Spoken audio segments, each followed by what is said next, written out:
ولنبلونكم بشيء من الخوف والجوع ونقص من الأموال والأنفس والثمرات وبشر الصابرين الذين إذا أصابتهم مصيبة قالوا إنا لله وإنا إليه راجعون.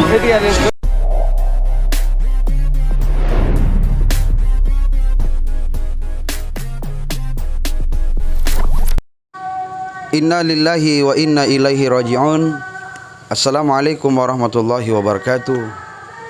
Alhamdulillah wassalatu wassalamu ala rasulillah Sayyidina Muhammadin ibni Abdillah wa ala alihi wassabihi wa man walah, amma ba'd. Rabbi syrah li sadri wa yassir li amri wahlul uqdatan min lisani yafqahu qawli. Qala Allah ta'ala fil Qur'anil azim, Bismillahirrahmanirrahim. وَلَنَبْلُوَنَّكُمْ بِشَيْءٍ مِّنَ الْخَوْفِ وَالْجُوعِ وَنَقْصٍ مِّنَ الْأَمْوَالِ وَالْأَنفُسِ وَالثَّمَرَاتِ وَبَشِّرِ الصَّابِرِينَ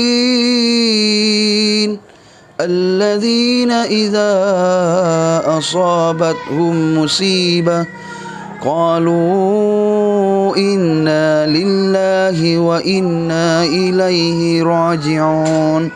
Sadaqallahul azim. Sahabat-sahabat semua yang dirahmati Allah Subhanahu wa taala, pada hari ini tepat di hari Senin tanggal 16 Januari 2023, kemarin Ahad tanggal 15 Januari 2023, saudara kita mendapatkan musibah dari Nepal, jatuhnya pesawat Yeti Airlines. Semoga keluarga yang ditinggalkan dikuatkan oleh Allah Subhanahu wa taala, diberikan ketabahan oleh Allah Subhanahu wa taala, serta diberikan senantiasa kesabaran oleh Allah Subhanahu wa taala.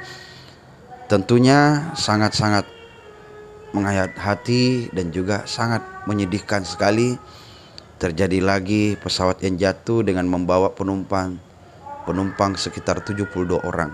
68 diantaranya adalah penumpang, sedangkan 4 diantaranya adalah awak pesawat, dan sempat terekam oleh kamera warga di sekitar detik-detik jatuhnya hingga ketika terjatuh dan terbelah mengepulkan asap hitam dan sampai dievakuasi tersebut, dan itu kita tonton di sosial media. Mungkin sahabat-sahabat ingin melihat cuplikannya, sini.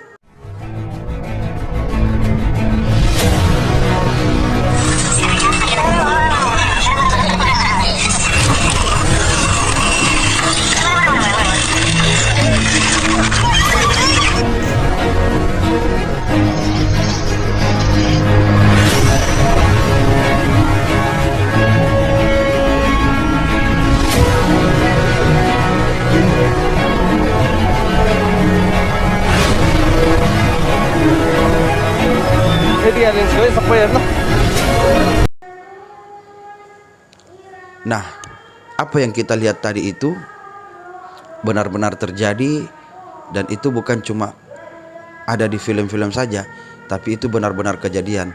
Dan Allah Subhanahu wa taala sendiri berfirman dalam Al-Qur'an, pasti kata Allah, walanabluwannakum bisyai'im minal khaufi wal ju'. Pasti kata Allah akan memberikan kita sedikit ketakutan berupa kelaparan. Kita akan diberikan rasa lapar, diuji dengan rasa lapar, diberikan musibah dengan rasa lapar, tidak ada sama sekali makanan. Wa naqsi minal amwal, bahkan tidak ada sama sekali harta. Kita kekurangan harta, dimiskinkan, dibangkrutkan. Itu semua ujian dari Allah Subhanahu wa taala. Tapi diingatkan, Allah memberikan kepada hambanya itu semisal lapar, tidak ada makanan sama sekali, semisal wa naqsi minal amwal, kekurangan akan harta, wal anfus, ada yang meninggal di antara kita, wassamarat, dan tidak adanya buah-buahan sama sekali, tidak ada lagi buah-buahan yang bisa kita dapatkan. Wabasyiris sabirin, maka beritakan berita gembira ini kepada orang-orang yang sabar. Siapa orang-orang yang sabar itu? Allazina idza asabatuhum musibah qalu inna lillahi wa inna ilaihi rajiun. Siapa orang yang sabar itu? Apakah dia orang sabar ketika lepak kepalanya, ditempeleng kepalanya, dia diam, sabar. Itu bukan orang sabar, itu orang bodoh. Orang yang sabar itu ketika dia tertimpa musibah, qalu inna lillah, qalu, dia berkata, inna lillahi wa inna ilaihi raji'un. Sesungguhnya kita dari Allah dan akan kembali kepada Allah Subhanahu wa taala. Itulah perkataan orang-orang yang bersabar, orang-orang yang beriman, orang-orang yang dikategorikan dalam orang-orang yang beriman tersebut. Makanya sahabat-sahabat semua, harus kita pahami juga bahwa Allah memberikan kita musibah kepada hambanya. Itu ada 3 jenis hamba yang diberikan musibah. Yang pertama, hamba yang beriman. Kalau dia diberikan musibah, berarti itu cobaan dan ujian agar meningkatkan ketakwaannya kepada Allah Subhanahu wa taala. Yang kedua, hamba yang lupa kepada Tuhannya, maka dia diberikan musibah supaya dia mengingat dan kembali kepada Tuhannya dan beristighfar. Astaghfirullahalazim wa atubu ilaih. Banyak dosa yang dia lakukan, maka Allah berikan dia peringatan agar dia kembali ke jalan yang benar. Makanya istighfar itu bagus. Man lazimal istighfar faka'annama yaj'al lahu makhraja. Siapa yang beristighfar, mengucapkan istighfar, membaca istighfar, maka Allah akan memberikan jalan keluar di setiap kondisi sulitnya. Maka yakin, jika kondisimu sulit, pasti ada jalan keluarnya. Jika tidak ada jalan keluarnya, maka kau yang keluar jalan-jalan. Ya, makanya Allah memberikan kita peringatan tersebut supaya kita mengingat dan kembali ke jalan yang benar. Yang ketiga, sama sekali orang ini summum bukmun umyum fahum la yarji'un. Terkunci hatinya, tertutup matanya, tertutup telinganya, tidak ada lagi jalan dan tidak ingin beriman kepada Allah. Maka inilah orang-orang yang fasik, orang-orang yang kafir, orang-orang yang musyrik, orang-orang yang sama sekali tidak mau kembali ke jalan yang benar. Maka Allah berikan kepadanya azab supaya dia mengetahui bahwa itulah balasan dari dosa-dosa yang dia lakukan. Olehnya itu, kejadian musibah yang menimpa saudara kita yang ada di negara Nepal, kita hanya bisa mengatakan sabar, kuat, ikhlas, karena tidak ada daya dan upaya dari manusia melainkan Allah Subhanahu wa taala. Kita juga hadirin, hadirat, jamaah semua, sahabat-sahabat gaul yang sefrekuensi dengan Ustadz Gaul, hati-hati dengan segala musibah, karena bisa saja terjadi. Meskipun kita sudah berupaya semakin baik dan semakin menghindar dari musibah, tentu musibah tidak bisa kita hindari. Qul innal mautal ladzi tafirruna minhu fa innahu mulaqikum tsumma turadduna ila alimil ghaibi wasyahada fayunabbiukum bima kuntum ta'malun. Katakanlah, ketika malaikat maut datang menjemputmu kemanapun kalian akan pergi, pasti kita akan dijemput, kita akan dikembalikan kepada Allah Subhanahu wa taala.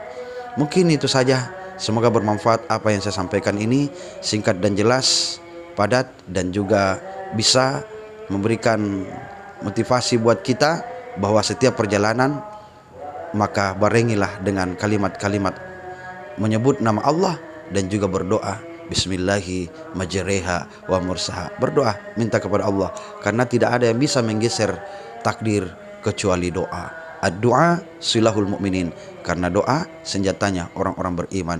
Keluar saja kita dari rumah, Bismillahi tawakkaltu ala Allah la haula wala quwata illa billah. Selalu dibarengi dengan doa-doa, karena tidak ada tempat kita berlindung kecuali Allah Subhanahu wa taala. Kalau kita selalu berpikir berlindung kita adalah asuransi, asuransi itu akan punah. Asuransi itu terkadang tidak amanah. Asuransi itu terkadang tertutup. Asuransi itu terkadang tutup. Tapi Allah tidak pernah tidak amanah. Allah tidak pernah tidur. Allah tidak pernah mati. Allah akan selalu ada untuk melindungi hamba-hambanya. Lebih dan kurangnya mau dimaafkan. Wabillahi taufiq wa da'wal irsyad. Saya tutup dengan sebuah pantun, buah naga buah durian, itulah nama buah-buahan. Assalamualaikum warahmatullahi wabarakatuh.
헤딩하는 거에 삭발했나?